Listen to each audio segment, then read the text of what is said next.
যার দুনিয়াতে দুইটা মুখ। কয়টা মুখ? মানুষের কি দুইটা মুখ হয়? হয় হয়।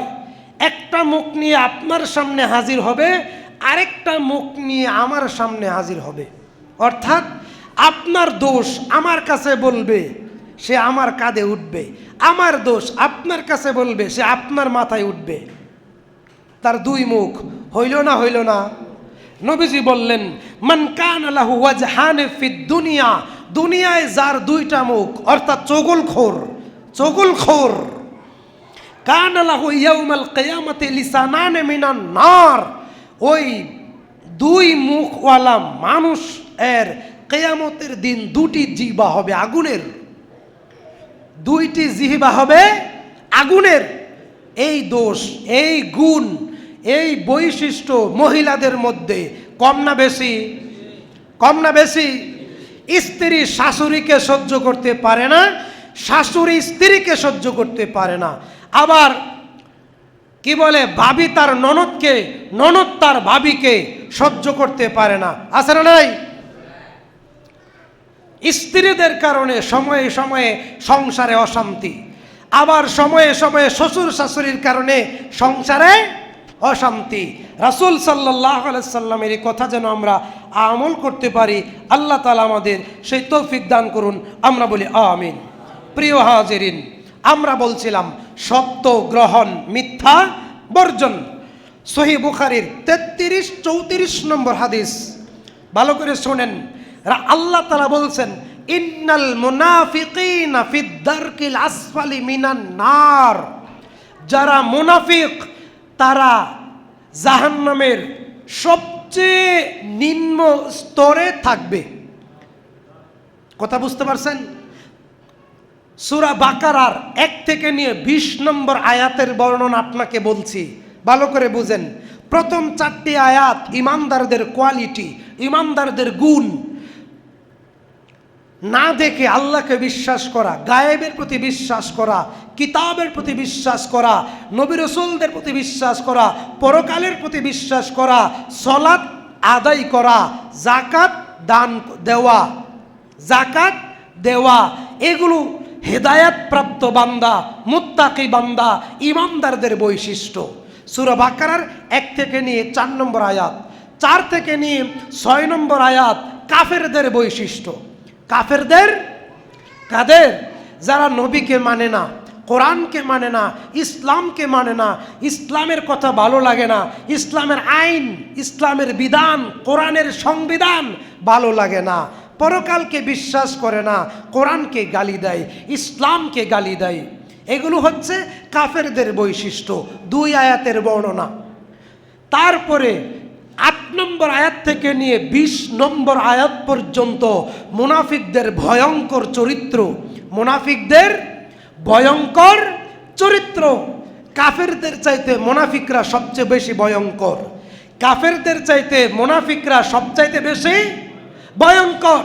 আল্লাহর নবীর সাহাবীদের মধ্যেও মুনাফিক ছিল, আল্লাহর নবীর সাহাবীদের ভিতরেও মুনাফিক ছিল।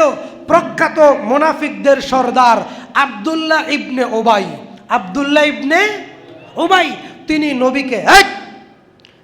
নবীকে দেখেছেন, তিনি নবীর পিছনে নামাজ পড়েছেন, তিনি নবীর সাথে সাথে মদিনায় নবীর পিছনে পিছনে হাঁটাচলা করেছেন, তিনি নবীজির সাথে দাওয়াতে গিয়েছেন, তিনি নবীর সাহাবী। তার নাম আব্দুল্লাহ ইবনে উবাই। তিনি ছিলেন মুনাফিক, তিনি ছিলেন কিন্তু তার এই ভয়ঙ্কর দুশ্চরিত্রের কথা, তার এই ভয়ঙ্কর চরিত্রের কথা নবী জানতেন না, কিন্তু আল্লাহ জানতেন। আল্লাহ সেটা নবীকে ওহির মাধ্যমে জানায়া দিয়েছেন। মুনাফিকদের ভয়ঙ্কর চরিত্র, নাম্বার 1, মুনাফিকরা মিথ্যাবাদী। মুনাফিকরা মিথ্যাবাদী। আল্লাহ পাক সাক্ষী দিয়েছেন, ওয়াল্লাহু ইয়াশহাদু, আল্লাহ নিজে সাক্ষ্য দিয়েছেন, ইন্নাল মুনাফিকিন, নিশ্চয়ই মুনাফিকরা, কাযিবুন, মিথ্যাবাদী।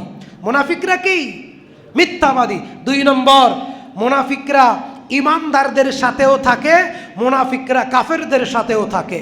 মুনাফিকরা ইমানদারদের থাকে, কাফেরদের সাথেও ইমানদারদের গোপন পরিকল্পনা, ইসলাম বিজয়ের গোপন পরিকল্পনা, দাওয়াতি কাজের ঢুমনি টেকপাড়া কিভাবে আমরা ইয়াবা বন্ধ করব, আমরা সেই পরিকল্পনা করি। কিন্তু আমাদের সাথে হ হ হ হ করে আবার ইয়াবা ব্যবসায়ীর কাছে গিয়া কয় যে উমুকে উমুকে কইছে তোকে এই করব। আছে না নাই? এই মুনাফিকদের চরিত্র কোরআনে আল্লাহ ভালোভাবে তুলে ধরেছেন। সম্মানিত হাজিরিন, মুনাফিকদের সবচেয়ে খারাপ চরিত্র হচ্ছে মুনাফিকরা ইমানদারকে বলে আমরা তোমাদের সাথে আছি, আবার ইমানদারদের থেকে দূরে গেলে শয়তান কাফেরদেরকে বলে, ফাসেকদেরকে বলে যে আমরা তোমাদের সাথে আছি, আমরা তাদের থেকে তোমাদেরকে খবরটা এনে দেই। মুনাফিকরা বলছে যে আমরা আল্লাহ ও রাসূলকে বিশ্বাস করি, আল্লাহ বলছেন না, মুনাফিকরা আল্লাহ ও রাসূলকে বিশ্বাস করে না। আল্লাহ বলছেন মুনাফিকদের চরিত্র হলো তারা পরকালকে বিশ্বাস করে, কিন্তু আল্লাহ বলছেন না, মুনাফিকরা পরকালকে বিশ্বাস করে না। আল্লাহ বলছেন মুনাফিকরা মনে করে যে আমরা অনেক বেশি পরেজগার। মুনাফিকরা কি মনে করে? অনেক আমল করছি, এত আমল করা লাগে, জান্নাতে যাইতে হইলে এত আমল করা লাগে। এই কথাটা মুনাফিকদের। এই কথাটা কাদের কথা বলেন? মুনাফিকদের। এত আমল করা লাগে না জান্নাতে গেলে, যতটুকু করি অনেক করি, অন্য অন্য মানুষ তো অনেক বেশি পাপ করে, আমরা কি এত পাপ করি? এই কথা মুনাফিকদের। সূরা বাকারা 7 থেকে নিয়ে 20 নম্বর আয়াত পর্যন্ত মুনাফিকদের ভয়ঙ্কর চরিত্র আল্লাহ বলেছেন। সম্মানিত হাজিরিন, বলতে বলতে বলতে বলতে আল্লাহ পাক এক পর্যায়ে বলেন ইন্নাল মুনাফিকিনা ফিদ দারকিল আসফালি মিনান নার, মুনাফিকরা জাহান্নামের সবচেয়ে নিম্ন স্তরে থাকবে, আগুনের কাছাকাছি থাকবে, যেখান থেকে আগুন জ্বলে ওঠে সেখানে থাকবে মুনাফিকরা। বলেন নাউজুবিল্লাহ। সহিহ বুখারীর 33-34 নম্বর হাদিসের বর্ণনা, মুনাফিকদের 3 এবং 4টি বৈশিষ্ট্য। নাম্বার 1, মুনাফিকরা আমানতের খেয়ানত করে। মুনাফিকরা আমানতের খেয়ানত করে।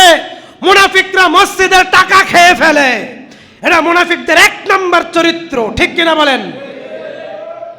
মুনাফিকদের কাছে আমানত রাখা হলে বলে দিমুনে দিমুনে, খালি ঘুরায়। খালি কি করে? ঘুরায়, তালবাহানা করে। এটা মুনাফিকদের 1 নম্বর চরিত্র। মুনাফিকদের 2 নম্বর চরিত্র, যখনই কথা বলে তখনই মিথ্যা বলে। যখনই কথা বলে তখনই মিথ্যা বলে। 3 নম্বর, মুনাফিকরা ওয়াদা ভঙ্গ করে। মুনাফিকরা ওয়াদা ভঙ্গ করে। 4 নম্বর, মুনাফিকরা অশ্লীল ভাষায় গালিগালাজ করে। সবচেয়ে খারাপ, সবচেয়ে নিকৃষ্ট মুনাফিক হচ্ছে অশ্লীল ভাষায় গালিগালাজ করা। সহিহ বুখারীর 33-34 নম্বর হাদিসের বর্ণনা। প্রিয় হাজিরিন, রাসূল সাল্লাল্লাহু আলাইহি সাল্লাম বলছেন আমার উম্মতের মধ্যে যদি 6টা গুণ থাকে, কয়টা? তাহলে আমি নবী তাকে ধরে ধরে জাহান্নাম থেকে বের করে করে জান্নাতে পৌঁছায় দিয়ে আসবো। এত আসতে বললেন সুবহানাল্লাহ। আমি কি বুঝাইতে পারি নাই? নবী বলছেন ইদমানুলি সিত্তান মিন আনফুসিকুম আদমানা লাকুমুল জান্নাহ। আমার কোন উম্মতের ভিতরে যদি এই 6টা কোয়ালিটি থাকে, আমি নবী তাকে জাহান্নাম থেকে বের করে করে জান্নাতের ভিতরে প্রবেশ করায় দিব। 1, উসদুক ইজা হাদ্দাসতুম, যখনই কথা বলবে তখনই সত্য কথা বলবে।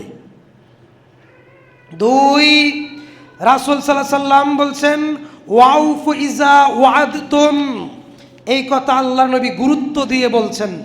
ওয়াদা করলে রক্ষা করবে। কি ওয়াদা? রুহের জগতে, পরে বলতেছি, আগে মূল হাদিসটা শেষ করি। 6টা আমল থাকলে নবীজি তাদের জন্য সুপারিশ করে জাহান্নাম থেকে বের করে জান্নাতে দিবেন। নাম্বার 1, সত্যবাদী হইলে। নাম্বার 1, সত্যবাদী হইলে। নাম্বার 2, ওয়াদা পূর্ণ করলে। ওয়াদা পূর্ণ করলে। নাম্বার 3, আমানত রক্ষা করলে। আমানত রক্ষা করলে।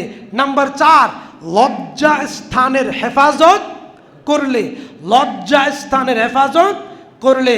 নাম্বার 5, বেগানা নারী দেখলে চোখ নিচে রাখলে। বেগানা নারী দেখে চোখ নিচে রাখলে। নাম্বার 6, নিজের হাতকে অন্যায় থেকে বিরত রাখবে, নিজের হাতকে অন্যায় থেকে বাঁচায়া রাখবে। আমলগুলো খুব কঠিন কঠিন। মুসনাদ আহমদের 22,809 নম্বর হাদিস, আল্লাহ তুমি আমাদের এই গুরুত্বপূর্ণ আমলগুলো করার তৌফিক দান করো, বলি আমিন। আবু হুরায়রা রাদিয়াল্লাহু তাআলা আনহু বলেন, রাসূল সাল্লাল্লাহু আলাইহি সাল্লাম বলছেন, 3টি কাজ মানুষকে জাহান্নাম থেকে রক্ষা করবে। কয়টি কাজ? 1, প্রকাশ্যে এবং গোপনে আল্লাহকে ভয় করা। গোপনে প্রকাশ্যে আল্লাহকে